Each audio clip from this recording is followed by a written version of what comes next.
안녕 친구들, 분당청소학원 꼼꼼수학 예지쌤이에요. 오늘은 2021년 분당 영덕여고 고1 1학기 중간고사 수학시험지 리뷰를 해보려고 합니다.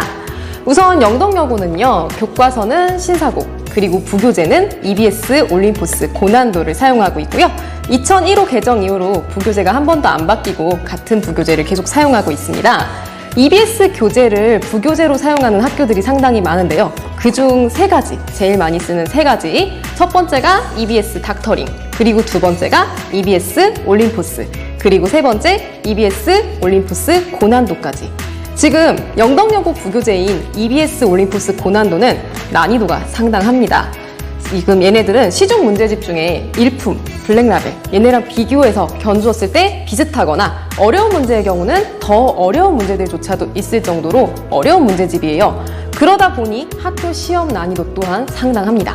그래서 지금 이번 중간고사 시험지를요, 별점 5개 만점으로 어려움 난이도를 측정했을 때 선생님 개인적인 견해로는 영덕여고 같은 경우는 별점 4.5점으로 측정을 했는데요.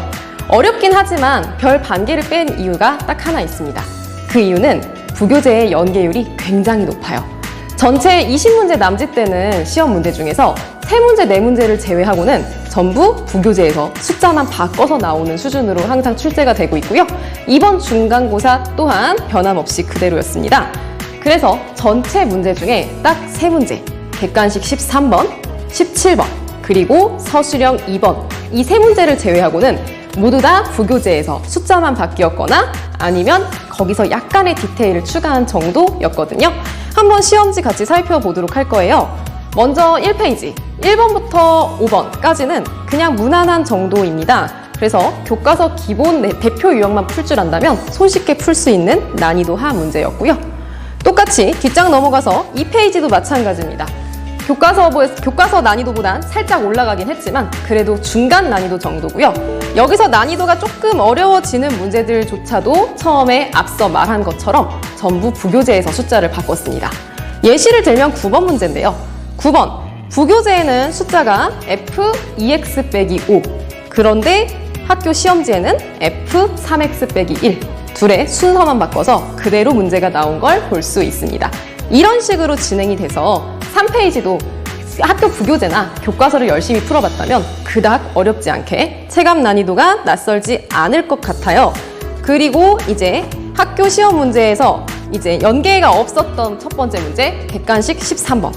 객관식 13번 같은 경우는 사실 부교재에는 없는 문제지만 학교 시험 대비를 하면서 여러 여타 문제집을 많이 풀어봤다면 반드시 한 번 이상 풀어봤을 법한 문제입니다. 난이도가 그렇게 어렵지 않죠. 그래서 연계가 되지 않았지만 난이도 한 중 정도에 해당되는 어려운 문제가 아니었기 때문에 크게 걱정거리가 없었을 거라 예상이 됩니다. 하지만 이제 4페이지부터 정말 어렵죠. 조금 수학을 잘하는 친구가 이 영덕여고 시험지를 풀어봤다면 딱 4페이지를 봤을 때 정말 당황했을 거예요. 와, 시험 문제 너무 어려운 거 아니야?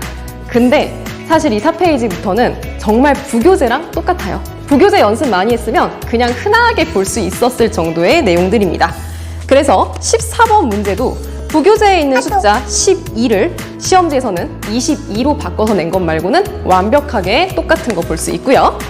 똑같이 15번은 아예 부교재에 있는 숫자를 건드리지도 않고 그대로 냈습니다. 다만 문제에서 A 더하기 B를 묻는 값을 B 빼기 A를 구하는 걸로 바꿨는데 이 문제는 이 EBS 올림포스 고난도뿐만 아니라 실력 정석이나 개념쌤의 대표 심화 문제로도 실려있는 정말 흔한 대표 문제예요. 그래서 문제 많이 풀어봤으면 별로 낯설지 않았을 것으로 예상되고요.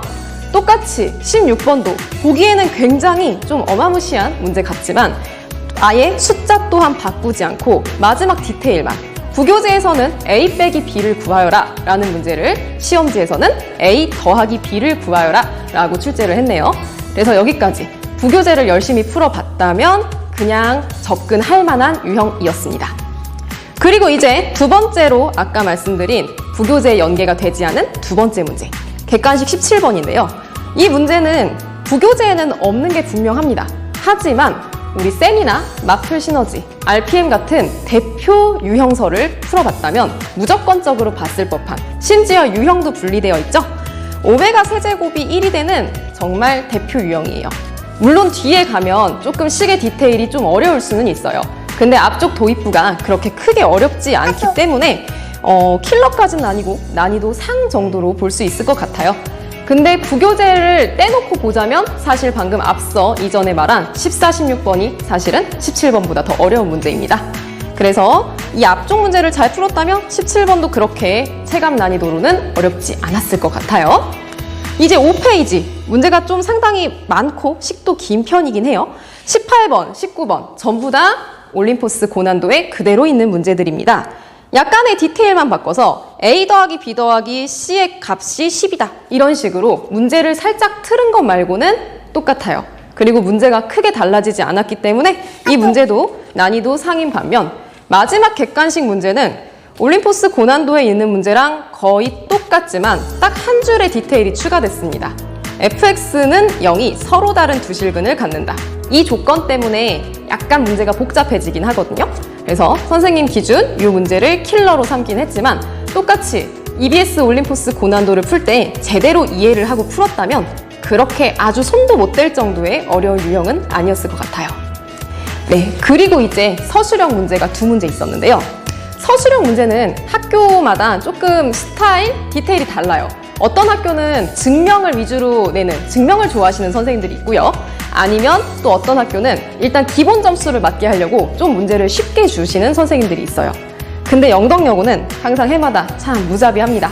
일단 모르겠으면 그냥 쓰지 말고 백지내라. 약간 좀 이런 분위기예요. 그래서 문제 난이도가 상당합니다. 서술형 두 문제 중에 첫 번째 문제는 또 EBS 올림포스랑 또 똑같아요. 그리고 아까 앞서서 객관식 15번처럼 일반 여타 문제집, 시중 문제집에 난이도 중간 이상 문제집을 풀었다면 한 번 이상 무조건 풀어봤을 문제예요. 그래서 이미 연습이 돼 있는 채로 시험을 봤을 거기 때문에 공부를 좀 했다면, 내가 수포자가 아니라면 1번은 그래도 손을 대고 문제를 풀었을 것 같고요. 이제 마지막 문제, 이 1등급 변별력 문제였습니다. 사실 시험지에서 전체 부교재를 제외한 외부 문제로 딱 3문제 나왔다고 말씀드렸죠? 근데 13번, 17번 접근을 할 만하고 마지막 서술형 2번이 1등급을 결정짓는 변별력 문제였는데요. 이 문제는 정말 신기하게도 올해 선생님이 지난번에 앞서서 2021년 태원고 고1 1학기 중간고사 시험지 리뷰했거든요. 문제가 똑같아요. 숫자까지 똑같아요. 그래서 어떻게 두 학교가 똑같이 마지막 서술형 문제로 숫자도 똑같이 문제를 냈는지 선생님들이 참 마음이 통하셨나 봐요. 그래서 이 문제는 2017년 고1 모의고사 6월 30번 문제였습니다. 킬러 문제였고 정답률이 굉장히 낮았는데요. 문제에서 QX를 구하라고 시키고 있는데 좀 어려워요. PX가 경우의 수가 5가지가 나오거든요. 이게 주관식이다 보니까 5가지 중에 한 가지라도 못 찾으면 답이 틀어지게 되는. 그래서 서술형이니까 부분 점수를 받을 수는 있지만 아마 정확하게 모든 점수, 만점을 받은 친구는 많이 없을 것 같고 방금 이야기한 대로 지금 이게 1등급 변별력을 가르는 문제가 아니었을까 예상됩니다. 그래서 이제 전체 총평을 하자면요. 영덕여고의 시험에 고득점을 받기 위한 방법은 2가지입니다. 먼저 첫 번째, 교과서와 부교재를 철저히 복습, 반복하라. 교과서에 있는 문제, 그리고 부교재에 있는 문제를요, 완벽하게 풀 줄 안다면 일단 고득점은 따놓은 당상입니다. 전체 문제 중에 3-4문제를 제외하고는 문제가 진짜 숫자만 바꿔서 똑같이 나오기 때문에 연습만 충분히 된다면 일단 고득점을 노릴 수 있어요.